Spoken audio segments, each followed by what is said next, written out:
I think she is an absolute joke. Courtney Cox says she's working on accepting her real face and aging gracefully. Now today I'm sharing with you some inside information, some secrets, what I talk to my colleagues about when we're around the round table that people waste their money on, things they shouldn't have done within the industry. Now the social media post that has people asking, is that really Simon Cowell? There's this thing in cosmetics called perception drift, where as soon as you have a change to your appearance, you very quickly adapt to that new look. Number one is under eye filler. A lot of people believe they waste their money on it and actually end up having to get it dissolved. The reason is, when do you come in for under eye filler? 30, 35, maybe 40. That's when the skin is thinning. So now you're adding a foreign substance, something that draws water in a very thin area underneath the skin. Even if you put the filler on the bone where it should go most of the time, you can often see it. And if you don't see it in the first few weeks, months, or even years, you might see it thereafter. And so for that reason, a lot of people wish they haven't done under eye filler, and they often end up getting partially or fully dissolved. And I would tell you to go watch my videos on dissolving under eye filler for all the nuances involved in that. Do you take it all out? Do you leave some? And then years later, it can come back to cause a problem. We now have better solutions to the under eye. Number two is thread lifts. And I know many of you, particularly practitioners who do them, will not be happy hearing this, but listen to me out. Thread lifts are one of the procedures that people regret because of 3 or 4 reasons. Number one, candidate selection. People go in to get these thread lifts and they're just not the right candidate. There's too much sag, there's hollows that have not been addressed, or their expectations are too high for what it can do. But having an incorrect or a poor candidate to start with is disaster. And many of you want to get a thread lift because you want to avoid a facelift.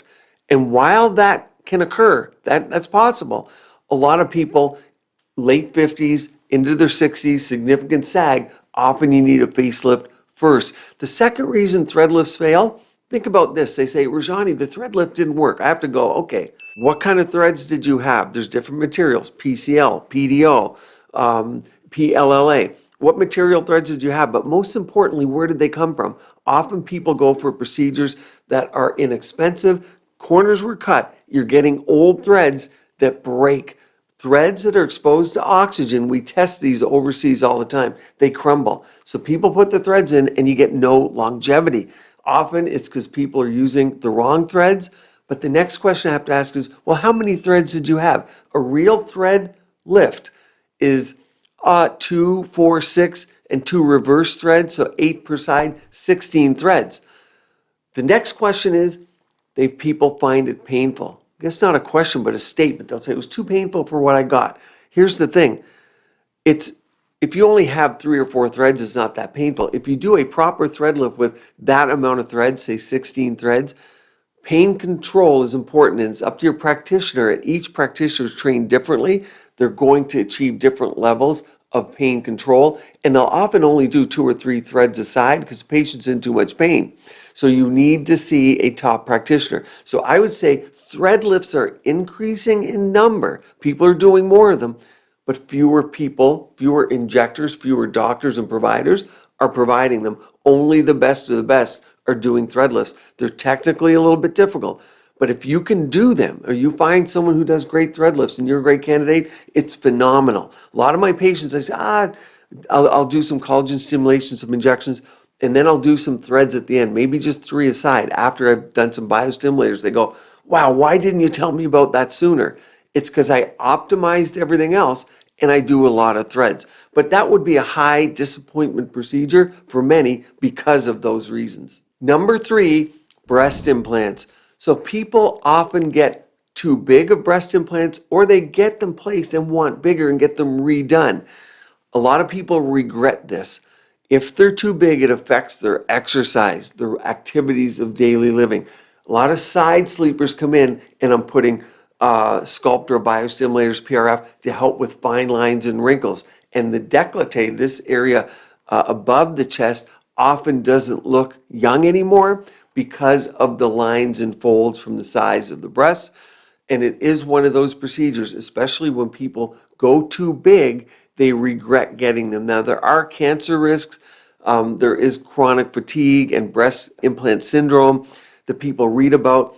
And often as we age, we don't feel as well as we did 10 years ago, 15 years ago.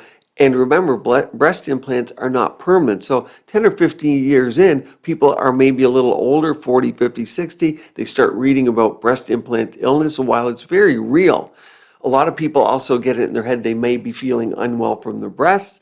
Why not remove them? Because you would never know. This is something that can occur gradually. So people end up getting them removed. So think clearly about how big you want to go and whether it's a procedure you want to get done, not to be taken lightly. The right candidates, certainly people like them, but there are considerations. Next one is disastrous. It's the plasma pen. Now, the plasma pen is a pen that is used to create small microburns in the skin with the idea that you're going to then contract the surrounding tissues by way of wound healing.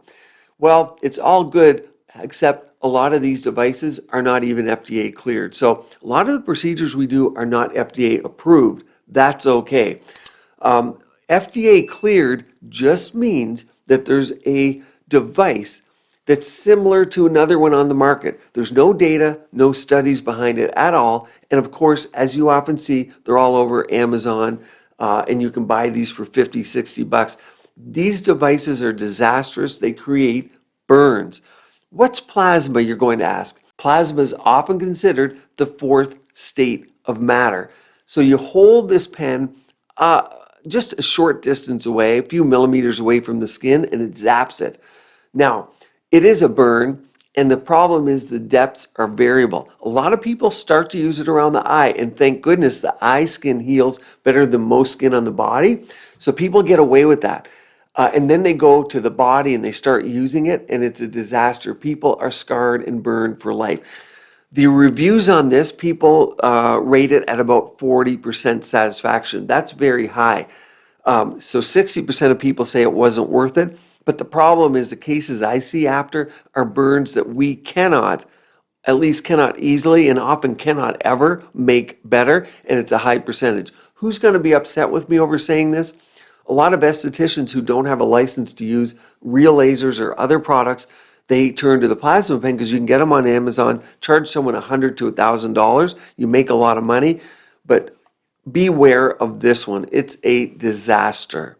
Number 5, I'm going to say RF microneedling, RF and high frequency ultrasound, HIFU. Some people use, out there is a little different, but it uses ultrasound as well. I'll put them all in one category. The problem is, and the reason that people don't like them is twofold. Number 1, you need to see an expert. If you see an expert and you're the right candidate, that's the second issue, you likely will be very happy. When I'm doing RF microneedling in my clinic, I'm really thinking. And I am making settings based on the individual patient from doing thousands of these. So dark skin, light skin, a lot of sag, a little bit of sag. What can I get away with? Do I need needles that are insulated so I don't harm the surface of the skin? Or am I using needles that burn? I'll use that word burn because it's electrical energy, in this case, converted to heat all the way through because I want surface effect. I'm almost never going to do the forehead because I don't want any risk of getting rid of the fat in the forehead. So I'm putting that with high dissatisfaction procedure because people can be really harmed with these devices because they really work well. Sounds a funny thing to say, but they work well in the right hands and they're very high satisfaction. The problem is 80% of people or more do not know how to operate these devices and don't do enough in ways of numbers to look at each individual and consult them as an individual patient for what they are. But they can be used to tighten the skin, to help remove fat, to shape the face, and to slim the face. And those are all very difficult things to achieve. Number 6 is lasers to lift. Now, lasers can do great things for brown spots, for acne, for rosacea, for overall glow. However, lasers to lift do not work.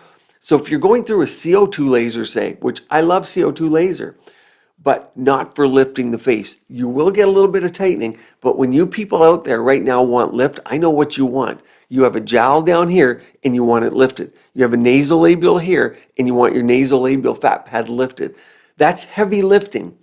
That's not what lasers do. It's not what they're meant to do. You will be disappointed, and on top of it, you might have downtime.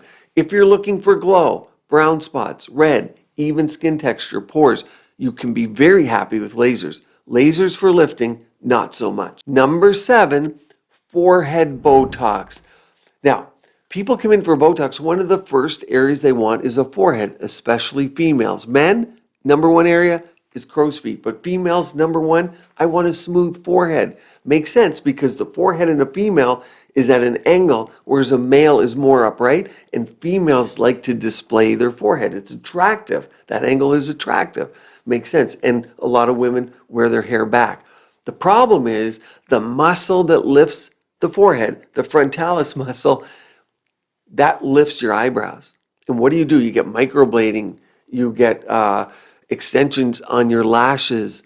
That distance from the lash to the brow is very important in attractiveness. So if you lower, you don't like it. But all Botox foreheads lower. I'm not talking about the frown. Treating the frown would lift. I'm talking the forehead. So there's no way to treat a forehead without getting a little bit of droop. Who doesn't droop? Younger people.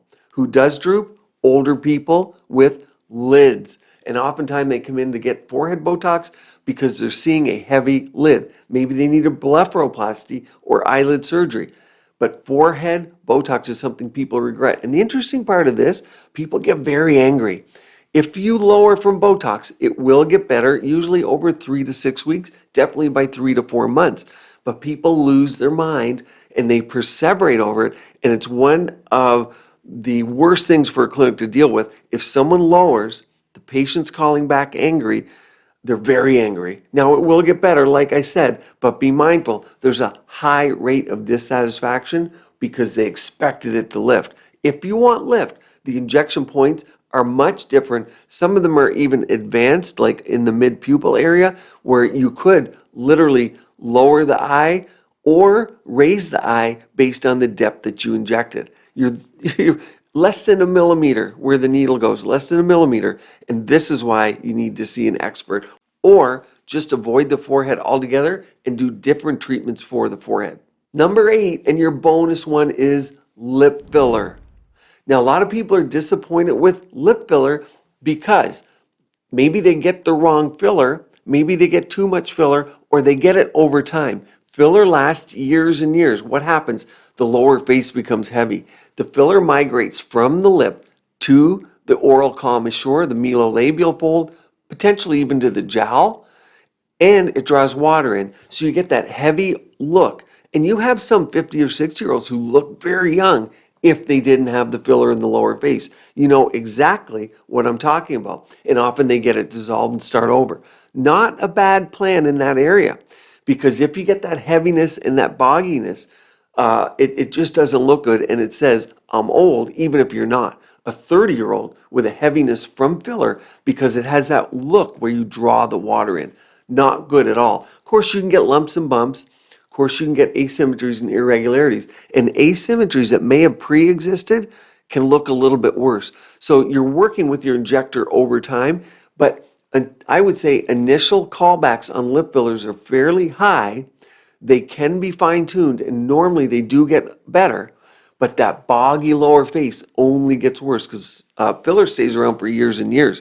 And what do people do? They go, oh, I need more lip filler. No, you don't. You need it dissolved, and you need to start over, dissolve, enjoy your lips. The problem when you dissolve is if it's 5 or 10 years later, you go back to what you were. Now you've lost 20 or 30% of volume due to age. So you're doubly dissatisfied. What are the treatments that you wish you didn't get? Do you disagree with me? In the comments below. Stay here tuned. Here, keep your skin and body beautiful, healthy, and vibrant.